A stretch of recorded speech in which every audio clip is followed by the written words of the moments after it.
Right, this is gun defense 1B with a variation of the weapon being drawn. Your wallet. Up. Half speed comes in. Your wallet. Here. Hands are coming up. Same thing. Pull the weapon a little bit forward. Pull center off. And I'm going to rotate my center back in with the elbow down here. And I'm going to cut straight down towards his heel. Weapon comes out. Up.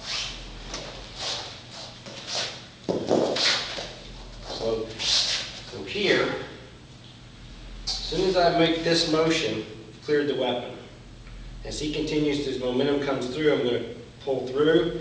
I can lock this, and I'm going to use my body weight and my hips to go back in and take this. Push down, and kick if the kick is available. You may go down out the kick. Pull the weapon out, up.